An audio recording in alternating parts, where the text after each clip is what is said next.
Welcome to my channel. Please subscribe. ఈ వస్తువులు మీ కాలికి తగిలితే దరిద్రం షేక్ హ్యాండ్ ఇచ్చినట్టే సనాతన హిందూ మతంలో పాప పుణ్యాలు వివరంగా వివరించబడ్డాయి.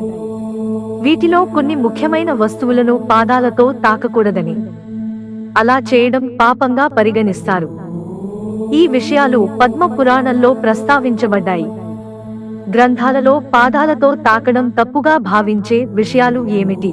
ఒక వ్యక్తి తన పాదాలతో ఈ వస్తువులను తాకితే అతను పాపంలో పాలుపంచుకున్నట్లుగా పరిగణించబడుతుంది. ప్రపంచంలో ప్రతి కణంలో భగవంతుడు ఉంటాడని తెలిపారు. భూమిపై నడిచిన భూదేవికి తల్లిగా పరిగణిస్తాం కాబట్టి తప్పులేదని తెలిపారు. అయితే శంఖం ఎప్పుడూ కాలికి తగలకూడదని ఆయన పేర్కొన్నారు. శంఖంలో లక్ష్మీదేవి నివాసం ఉంటుందని, అందువల్ల అది కాలికి తగిలితే ఆర్థికంగా నష్టపోతారని పేర్కొన్నారు. సనాతన్ హిందూ ధర్మంలో ఆవును తల్లిగా పూజిస్తారు. ఆవుకి ఎప్పుడూ కాలు రాకుండా జాగ్రత్త పడాలి. ఆవు పాదాలు పెట్టడం వల్ల బుద్ధి నశిస్తుంది అని నమ్ముతారు. ఇంట్లో ఉండే చీపురును మీ పాదాలతో ఎప్పుడూ తాకకూడదు. చీపురు పేదరికాన్ని తొలగిస్తుందని, లక్ష్మీదేవి అందులో నివసిస్తుందని నమ్ముతారు. అందుకే అది పాదాలకు తాకితే తల్లి లక్ష్మీదేవికి కోపం వస్తుందని నమ్ముతారు.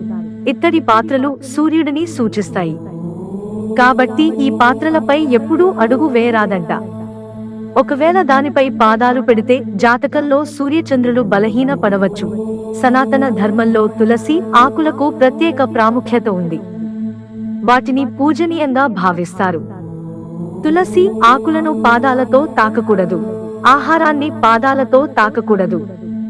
ఇది కాకుండా పూజ లేదా హవనాన్ని పాదాలతో తాకకూడదు. మిత్రులారా, మాకు మీ సహకారం అందించడానికి వీడియోను లైక్ చేయండి. ఇంట్రెస్టింగ్ వీడియోస్ కోసం ఛానల్ సబ్స్క్రైబ్ చేసుకోవడం మర్చిపోకండి. ధన్యవాదాలు.